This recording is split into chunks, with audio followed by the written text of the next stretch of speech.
gotta keep moving.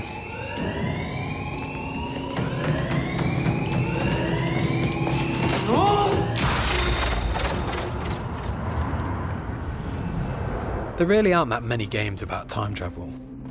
There are lots of games featuring time travel as a tool or a plot device, but there aren't many that explore its implications or highlight the science on which it's based. Which is odd, because time travel is a fascinating subject that's rich in theoretical conundrums.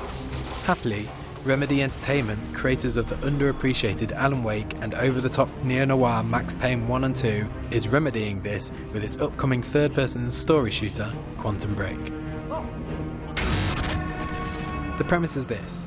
Paul Serene, who's played by Aidan Littlefinger Gillen, has created a device that is capable of generating a localised black hole. The gravity well of this black hole is such that when you move within a certain proximity, time and space become one and the same, and so to move through physical space is to also move through time. To demonstrate this to long-term friend and Quantum Break's protagonist Jack Joyce, played by Sean X-Men Ashmore, Serene programs a machine to take him 2 minutes back in time, but just before he enters the chamber, his future self from 2 minutes hence steps out the machine having already used it to travel back in time 2 minutes.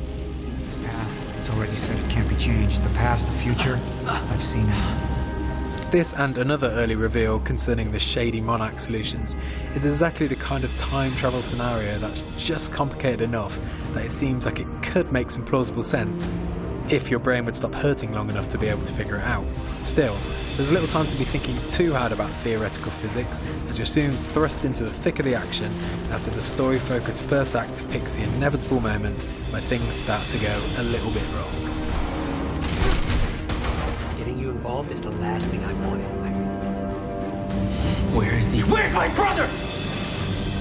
Clearly nothing good comes with messing with black holes, and so now time is officially broken. This has left Paul Serene and Jack Joyce with time manipulation powers, and for reasons to be explored, the two old friends are soon set against one another.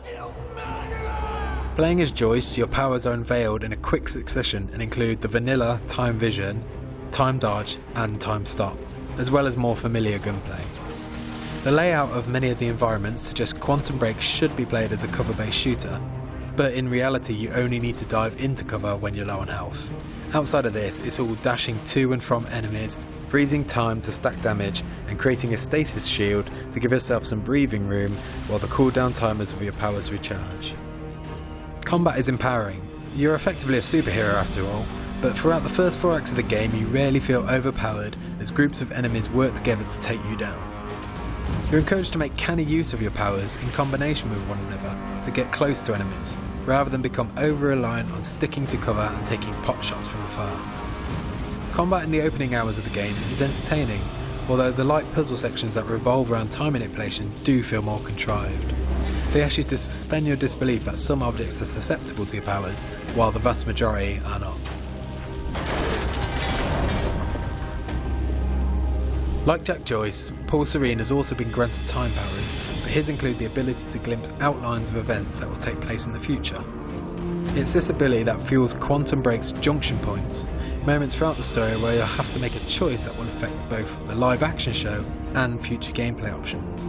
This provides the key to how the game and the live action show will intersect.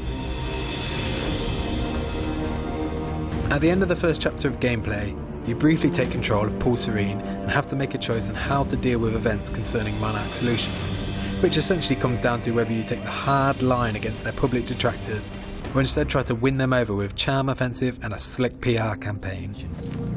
Convince the witnesses not to talk, keep eyes on them and send them home. The choices you make with Serene directly affect the fate of certain characters in the show, who can then become important NPCs later in the game or be missing from it entirely. The show itself looks to have been produced to a reasonable standard and crucially doesn't feel like the whole thing is just a live action cutscene. This is in part thanks to decent acting from a very recognisable cast. USB stick from the Monarch security station. But the eyewitnesses would be out there. Quantum Break represents a bold step for Remedy Entertainment and a high-profile console exclusive for Microsoft. It may have suffered with numerous delays during its development, but it could yet turn out to be worth the long wait. For more on Quantum Break, stick with IGN.